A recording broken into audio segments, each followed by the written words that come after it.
You know it's time for the rundown. I'm Keith Stewart from Read the Line. That's Len Hochberg from RotoWire, and I am joining you from the 50th Players Championship down at Ponte Vedra Beach. Len, the weather is beautiful for a Tuesday practice round. The tee is full with all sorts of expectations and maybe a little bit of anxiety. Welcome to the Players, my friend.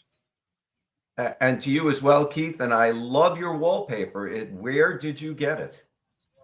I got it at the PGA Tour Superstore. You know, it'll be on sale next week. Very nice, very nice. And I apologize for dressing down for this fifth major, and you were appropriately attired. Well, this is the flagship event, so since I'm down here in the media center, I decided to maybe throw on a tie and try to maybe class up this rundown a little bit that you and I take on every Tuesday morning.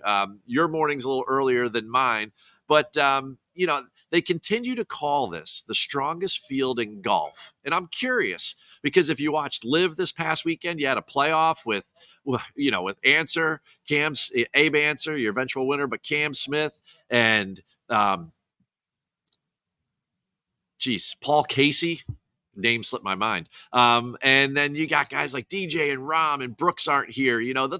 That's six names right there. You would have thought you would be on the leaderboard here down at Ponte Vedra Beach here at the stadium course at TPC Sawgrass, right? My question to you is, do you think anyone's missing those guys? We do, they do, they're missed. But I think once the competition starts, they're missed Monday to Wednesday. And I don't think anyone was missing them last week. It really wasn't close, but Scheffler, Clark, Lowry, there was a good leaderboard finally for the PGA Tour. Scottie sort of muffed it all up by just running away and taking the drama away. But I think Monday to Wednesday, it's a talking point. It's something for me and you and everybody else, all the talking heads to discuss. But once that first ball's in the air on Thursday, I think it just, who's here? Let's do it. Well, I can tell you who's here, and that's your betting favorite. That's Scottie Scheffler coming in at 5-1. And one thing's for sure, everyone's talking about, can he defend? Now, Len, it's never happened in the 49 year. This is the 50th anniversary, but it's never happened in the history of the tournament. You think Scottie can do it? It is remarkable that it's never happened, but it's remarkably hard to win this tournament twice, much less two in a row.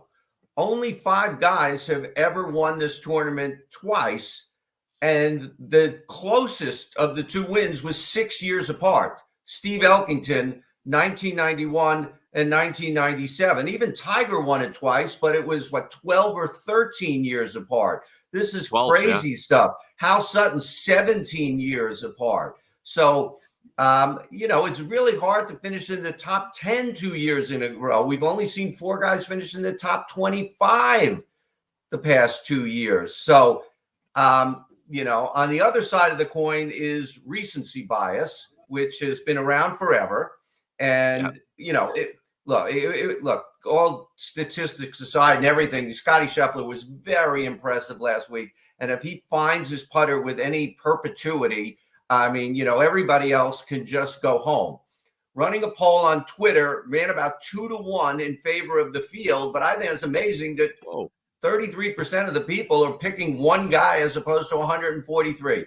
Look, I have him in my picks. He's $12,800, almost $13,000.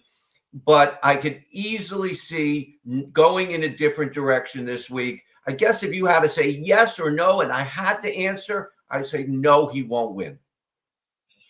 I have to agree with you there. I think about Tiger when he won in 2001. He was at the height of his power, or maybe one of the heights. He had some ebbs and flows there, although he won all the time, and he couldn't do it back to back. Of course, in 2013, he had 5 wins that summer. The next summer, he was injury plagued. It's the deepest field in golf, even if Rahm and DJ and Brooks aren't here. So with the eject button so close to the steering wheel here, guys just flying out of this tournament left and right. You look at all the people's records of the top betting favorites. Rory goes and wins, and the next year he misses the cut. Then he comes back and he does well. Then he misses the cut. It's just it's a really, really interesting venue, and it's probably the most entertaining. And thankfully, it's the home of the Players Championship where we get to come every single year. I mean, you've got 10 holes that have a birdie rate over 15%, but you've got 12 holes that have a bogey rate over 15%. So the ups and downs here, I just think it's way too hard to try to predict, because one swing can really do you in this tournament. Now, speaking of which, when you're preparing for this Pete Dye diabolical design, when you're looking at DFS this week, what are the skills that you're laying out in order to build your lineups? Yeah, one of the beauties of this Pete Dye course, and we don't see it too many weeks out of the year, but I love these weeks pretty much as any. It requires all 14 clubs in the bag. You can't really have a weakness here and expect to win this tournament or even be in the mix. You don't have to, maybe the one thing, you don't have to hit it that far, but you do have to get it in the fairway. And you do need strong iron play because the greens are on the smaller side, and you don't want to miss because there's water in play on 14 holes. You don't have to be the best putter to win here. It certainly helps, but you do have to have some, degree of putting success here. So it's really, everything you're looking for, everything, and bogey avoidance. We don't want any cowboys out here because you can get in. There are, as you mentioned, there are a lot of birdies out here, but you can get in trouble real fast. 254 double bogeys or worse here last year, tied for second most on tour. I'm just looking, focusing on the better golfers who are playing well. I mean, that's kind of a duh, but that's really what you got to do this week. And you can't really take too many gambles and hope that they'll pay off. I mean, you're 100% right. You cannot find your form here. The last 6 winners in a row have finished T22 or better in their previous start. And a majority of these guys that we think will win they were there last week at API. So if those guys weren't in the top 20, you know what? Just cross them off your DFS list. They're done. Because as history tells us, and, I'll throw in a couple PSAs too, as history tells us, make sure you pay attention to the data you're looking at, whether you're playing DFS or you're betting. It comes from the March versions of this event. A lot of people overlook the fact that they just go back 10 years. But guess what? From 2007 to 2018, this event was played in May. It's totally different conditions. You had Bermuda grass rough. I mean, we're all overseeded right now here in March. You look at the last 4 winners from 2019 on, these guys are major championship winners. You've got Rory, JT, Cam Smith, and then, of course, Scottie last year. Then approach. Everyone's talking about the approach bucket from 75 to 150 yards. 40% of your approaches come from there. But if you look at the strokes gained approach numbers over the last 4 winners here, yes, the guys in March, the place they gain the most on the field is from over 175 yards, over 200 yards. And that's those second shots on par 5s, or that's those long par 3 shots. I mean, those are the places where you're going to make gains. And that's where you really want to see that approach play take off. And then you mentioned it. The greens are small here, 5,500 square feet, 2,000 square feet less on average than last week. Guys are going to miss greens. And we remember so many chip-ins and just electric moments in this event coming from short game and putts. This place is better than most, Len. So those are the things that I'm keying on when it comes time for me to pick a couple of names. Now, you mentioned the man of the hour, starting at the top of the list. What'd you say, 12,800 he's priced at? We got to go down the price listing. It sounds to me like you're not going for 13K there on Scottie. Who above 10K are you favoring in your lineups? Yeah, we have someone almost at 12K. We have 2 in the 11s, 3 in the 10s, but this appears to be the new norm with DraftKings pricing. They will get a guy into the 12s. We hadn't seen 12.8 before, but there are also dozens of guys in the 5,000s. So if you want to play Scottie Scheffler at 12.8, which would be more than 25% of your budget, you can. And you can find guys in the 5s. Now, this is not like some of the other fields. This is 144. So less than half the field will make the cut. It's going to be hard. These guys are 5,000, whatever, for a reason. But I did have Scottie Scheffler on my list because I think he's he's worthy of being in the conversation. But I don't have Rory or Xander in the 11s. I don't even have Thomas or Cantlay and Hovland in the 10s. I'm going all the way down to the 9s, where I like a bunch of guys: Zalatoris, Hideki, Homa, Hochberg, and Shane Lowry. Now, Hideki really, to me, is one of the closest things to a course horse that we've seen here. I'm kind of disappointed that he won the Genesis, played pretty well last week, because he's now no longer under the radar. He's over the radar. But he was 5th here last year, and he had some lean years with the pandemic and a back injury, but he has some other top 10s and some and top 25s. He hasn't won, but really, he really is a good fit for this course, and he's playing very well right now. Oh, there's no doubt about that. And I'll never forget the year that they canceled the event back in 2020. After the first round, he was your leader. He shot 63, and he didn't get to do anything after that. And I think for players, especially at his level, major championship winners, I think guys like that go back and they say, man, that was my year to win that thing, and I didn't get it. So I'm a little extra motivated this week. Now, you mentioned all these guys that are playing great in the 9s. I look at the 8K range, and I don't know. For me, it's like almost looking at the 6K range. I don't know where to go here. There's some really hot and cold people. So you got to give me some guidance.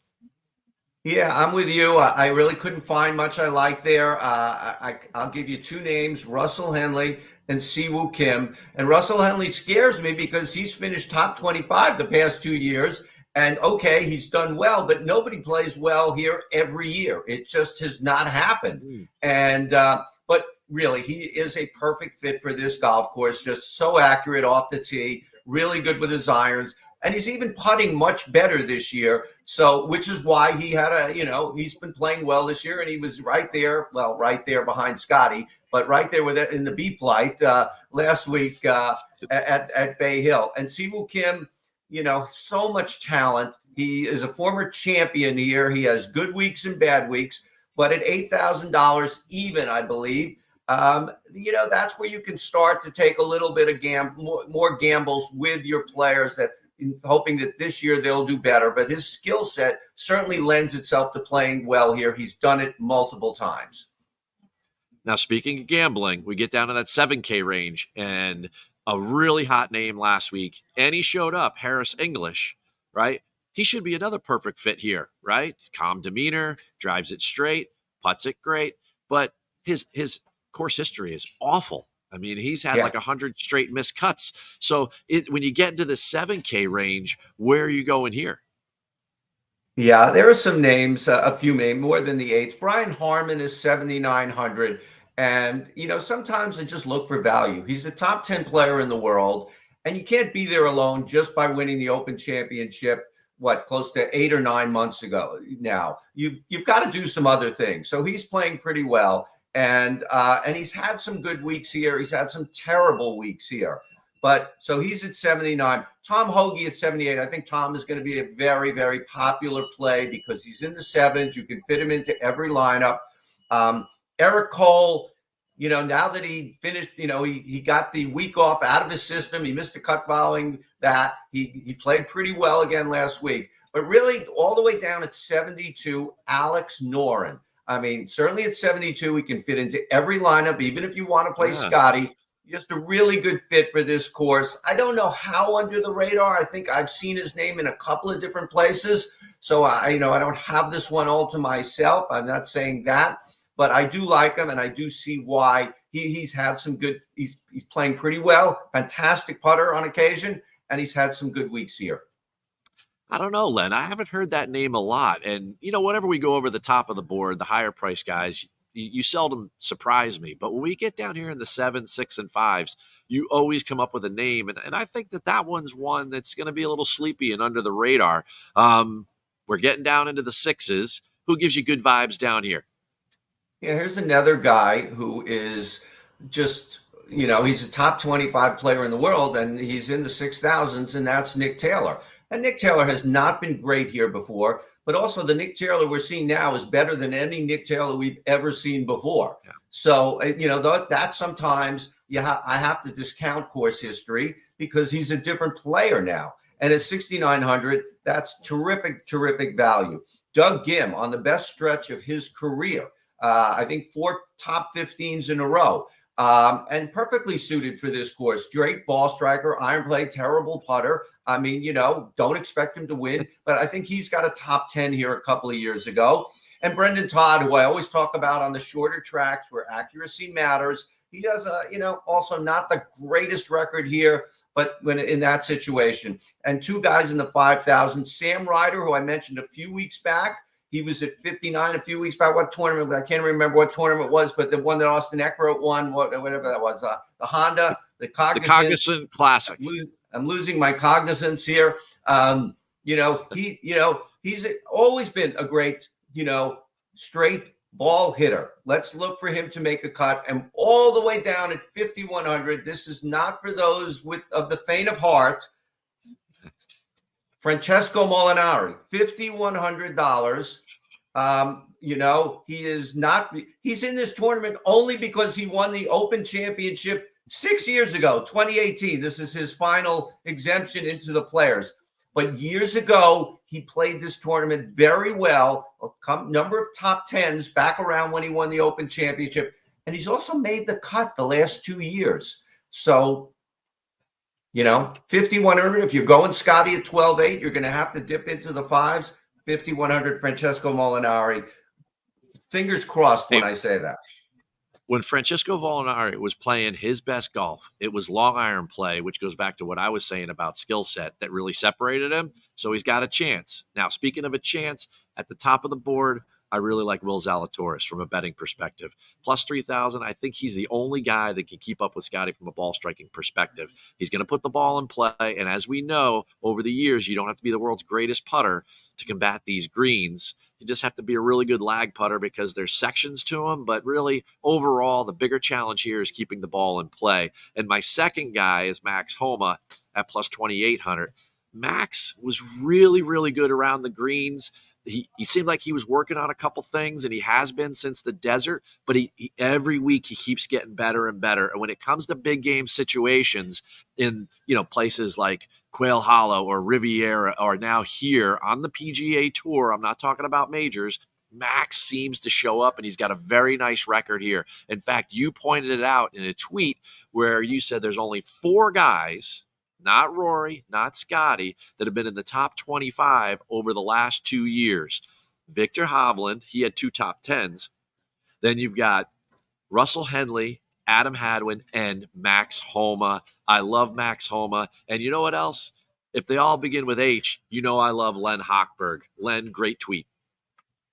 Yeah, somebody pointed that out to me. I didn't even realize it was the 4-H club. I didn't even realize it was me. I completely missed that. But yeah, it almost makes me, I like Homa as well. I like Henley as well. It's dangerous because we just see guys don't play well here consistently.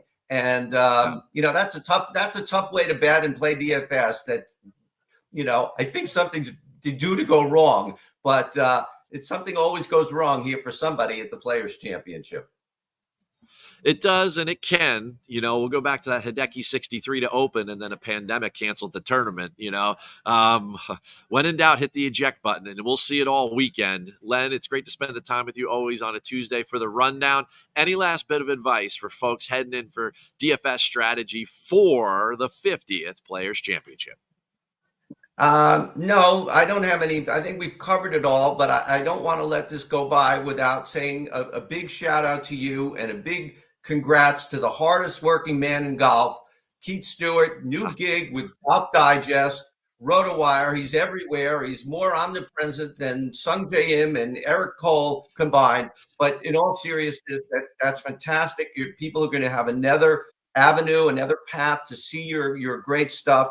Congratulations on that. You must be thrilled. Hey, coming from a 3-time Fantasy Sports Writer of the Year award winner, Len, that means a ton. Thank you so much. And folks, thanks for watching the RotoWire Rundown. We'll be back next week to talk more golf on a Tuesday morning.